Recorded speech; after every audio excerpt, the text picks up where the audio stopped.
Assalamualaikum warahmatullahi wabarakatuh. Selamat pagi anak-anak. Selamat ketemu lagi dengan Bu Amin.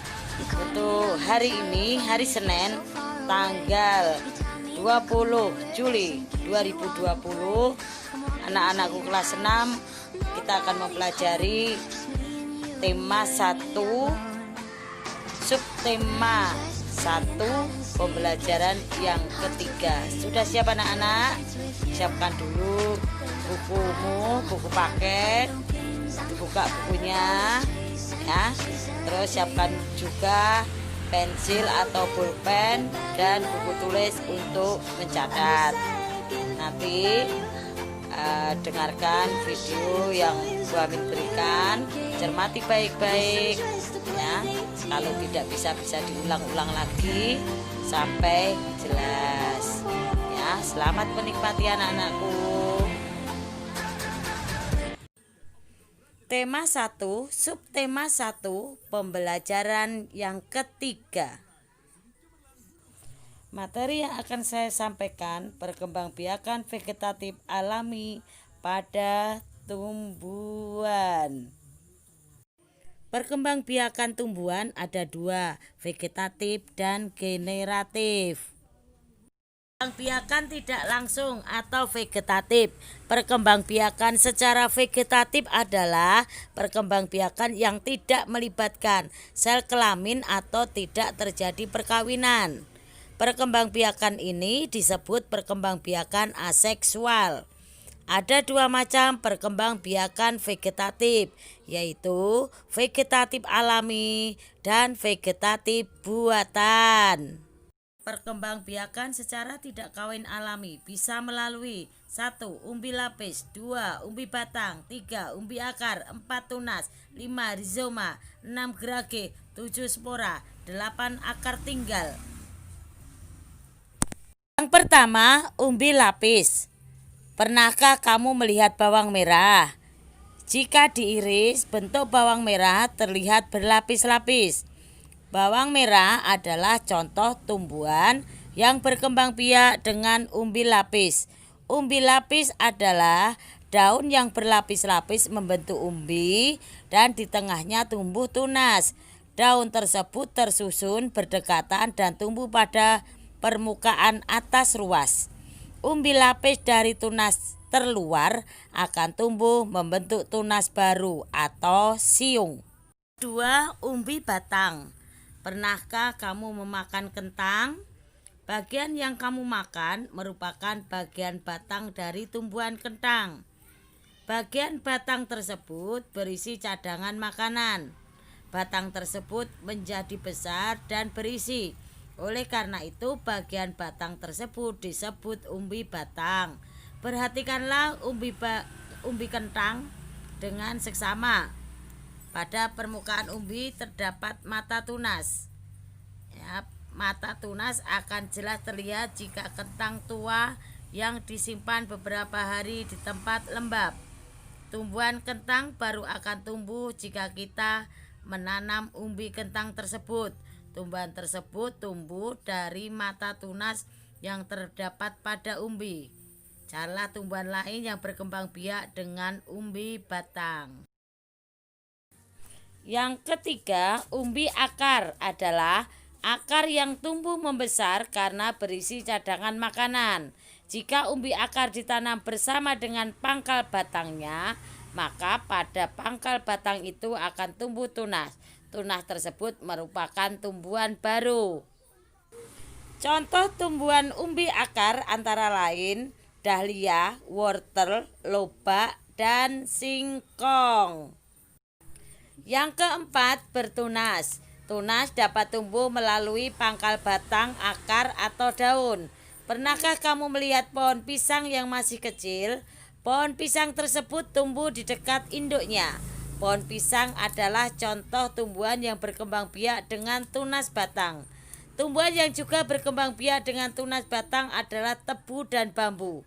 Tumbuhan yang berkembang biak dengan tunas akar adalah sukun, cemara, dan kesemek. Tumbuhan yang berkembang biak dengan tunas tumbuh pada daun adalah cocor bebek. Tunas yang tumbuh pada akar dan daun disebut tunas adventif.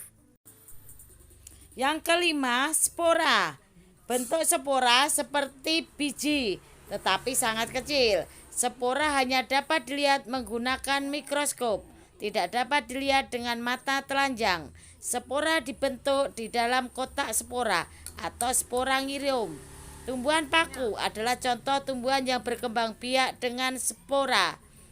Spora mudah diterbangkan angin karena ringan. Sporangirium pada tumbuhan paku terletak di bagian belakang daun. Amatilah bagian belakang daun tanaman paku. Apakah kalian melihat bintik-bintik berwarna coklat kehitaman? Selain tumbuhan paku, jamur dan lumut juga berkembang biak dengan spora.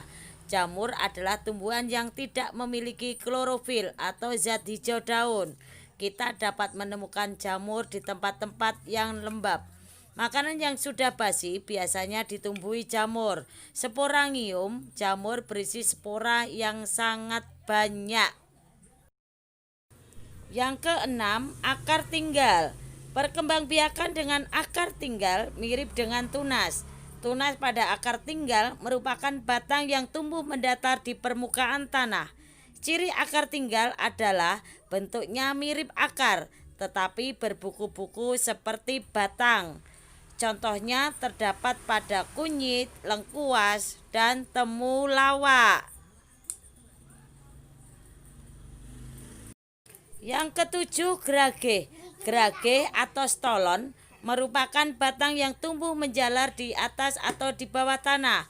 Gerage di atas permukaan tanah, contohnya pada arbei dan semanggi.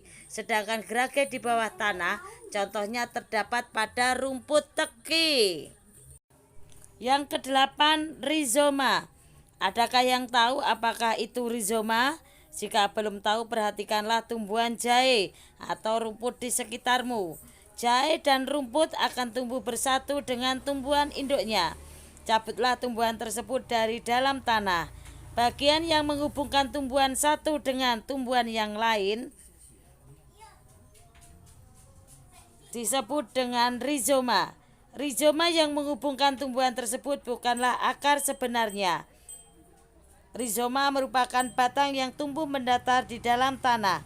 Contoh tumbuhan yang berkembang biak dengan rizoma adalah lengkuas, kunyit, dan kencur. Mengapa berbagai jenis rumput dapat berkembang cepat di tanah? Itulah tadi mengenai perkembangbiakan vegetatif alami. Untuk perkembangbiakan vegetatif buatan akan Bu Amin terangkan besok. Selanjutnya kita akan mempelajari ide pokok dalam bacaan. Kalimat utama bisa terletak di awal paragraf, bisa di akhir paragraf, atau bisa di awal dan akhir paragraf. Perhatikanlah bacaan berikut. Tumbuhan sumber kehidupan. Indonesia adalah negara kepulauan yang terletak di garis khatulistiwa. Indonesia memiliki dataran tinggi, dataran rendah, dan perairan. Dataran rendah adalah daratan yang memiliki ketinggian 0 sampai 200 meter di atas permukaan laut. Hampir semua ibu kota provinsi di Indonesia terletak di dataran rendah. Tumbuhan di dataran rendah adalah padi, palawija, dan tebu. Wilayah pantai termasuk dataran rendah. Indonesia memiliki banyak pantai karena negara kita terdiri atas ribuan pulau. Tumbuhan di wilayah pantai adalah kelapa, bako, dan ganggang. Dataran tinggi adalah daratan luas dengan ketinggian lebih dari 200 meter di atas permukaan laut. Beberapa dataran tinggi di Indonesia adalah dataran tinggi Dieng, Jawa Tengah, dataran tinggi Malang, dan dataran tinggi Tengger, Jawa Timur. Dataran tinggi Alas, Aceh, dataran tinggi Bone, Sulawesi Selatan. Jenis tumbuhan di dataran tinggi adalah teh, kopi, cengkeh, buah-buahan, dan sayuran. Dapatkah kamu menemukan jenis tumbuhan lain yang terdapat di dataran tinggi dan dataran rendah? Setelah kamu memperhatikan bacaan tersebut dan kamu baca baik-baik, maka tugas kalian memasukkan ide pokok setiap paragraf ke diagram yang telah Bu Amin sediakan.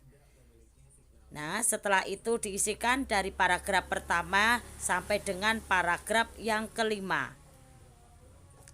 Untuk pembelajaran yang ketiga berarti selesai ya. Berarti materinya mengenai IPA dan bahasa Indonesia.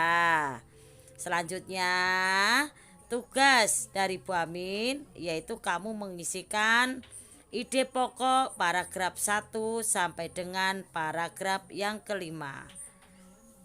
Cukup sekian dulu anak-anak. Wabillahi taufik wal hidayah. Wassalamualaikum warahmatullahi wabarakatuh.